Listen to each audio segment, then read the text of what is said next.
আল্লাহর নবী রাহমাতুল লিল আলামিন মানব সুরতে, মানব আকৃতিতে পৃথিবীর জমিনে আগমন করেছেন।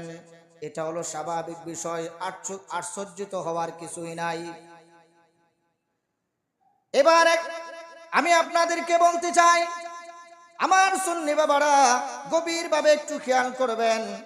আল্লাহর নবী রাহমাতুল লিল আলামিন আরবের জমিনে যখন আগমন করলেন, হযরতে মৌলা আলী শের খুদা আল্লাহর নবীর লান মুবারকের মধ্যে শুয়ে আছেন, ঘুমিয়ে আছেন।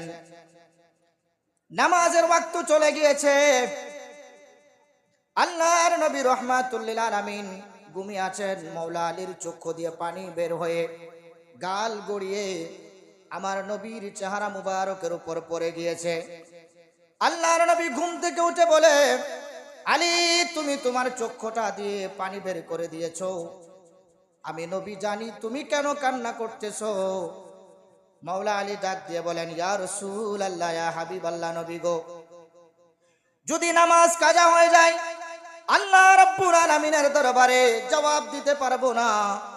আর যদি আপনার আরামের ঘুমটা আমি ভেঙে দেই, আপনার শানে বেয়াদবি হয়ে যাবে, আল্লাহর দরবারে হাসরের ময়দানে দাঁড়াতে পারবো না।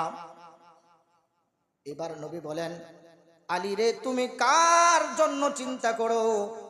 তোমার রানের উপরে কোন নবী ঘুমিয়ে আছে তুমি কি জানো না? এই কথা বলে রাহমাতুল লিল আলামিন শাহাদাতের আঙ্গুল মোবারক দ্বারা সূর্যকে ইশারা করলো। পশ্চিম দিকের সূর্য উদয়ন হয়ে নামাজের ওয়াক্ত চলে এসেছে। জোরে বলুন সুবহানাল্লাহ। আরবের মক্কার কাফেররা এই সমস্ত মুজিজা দেখে শুধু তাই নয়, আল্লাহর নবীর আঙ্গুলের ইশারা দ্বারা আকাশের চন্দ্রকে দুই টুকরা করে দিয়েছে। আবু জাহেল আল্লাহর নবীর জন্য জাবালে আবু কুবাইস পাহাড় থেকে পাথর নিয়ে আসলো। পাথর নিয়ে পাথরটা আবু জাহেল তার পেছনে রাখলো, রেখে বলে, ভাতিজা মুহাম্মদ, সকলে বলুন সাল্লাল্লাহু আলাইহি ওয়াসাল্লাম, তুমি কি নবী? বলে, হ্যাঁ আমি নবী। আবু জাহেল বলে, তুমি যদি সত্যিকারের নবী হয়ে থাকো তাহলে বলো আমার হাতের মধ্যে কি আছে। আল্লাহর নবী বললেন, যদি আমি বলে দেই তার হাতের মধ্যে কি আছে, সেই ঈমান আনবে না, মিথ্যা কথা বলতে পারে। নবী বললেন, চাচা, আমি বলবো আপনার হাতের মধ্যে কি আছে, না আপনার হাতে যা আছে ওইটা বলবে আমি কে। জোরে বলুন না সুবহানাল্লাহ। আবু জাহেল বললে, এটা আবার কেমন কথা? আমার হাতে যা আছে সে তোমার পরিচয় দিবে। বলতে না বলতেই পাথরের জবান থেকে আওয়াজ আসতেছে, ইনি হলেন লা ইলাহা ইল্লাল্লাহু মুহাম্মাদুর রাসূলুল্লাহ। জোরে বলুন না সুবহানাল্লাহ। আবু জাহেল পাথরকে নিক্ষেপ করলো। হাই হাই, মুহাম্মদ পাথরেও জাদু করে রেখেছে। জোরে বলুন না নাউজুবিল্লাহ। এইভাবে একটা নয়, শত নয়, আল্লাহর নবীর 63 বছরের জিন্দেগি হলো মুজিজা। মক্কার কাফের মুশরিক মুনাফিকগণ আল্লাহর নবীর এই সমস্ত অলৌকিক মুজিজা দেখে নবীকে খুদা বলতে পারবে।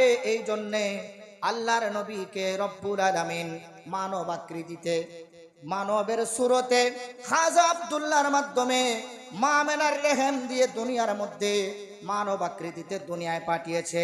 পৃথিবীর মুনাফিক মুশরিক যেন আমার নবীকে খুদা বলতে না পারে। জোরে বলুন না সুবহানাল্লাহ।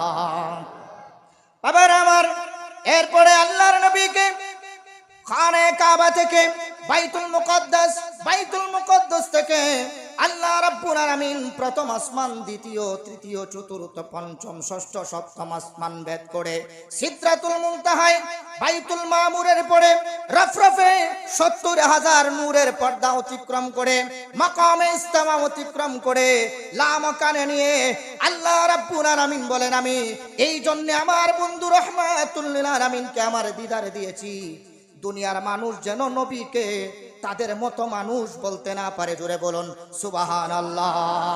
ডান হাত তুলে বলুন ইয়া রাসূলুল্লাহ।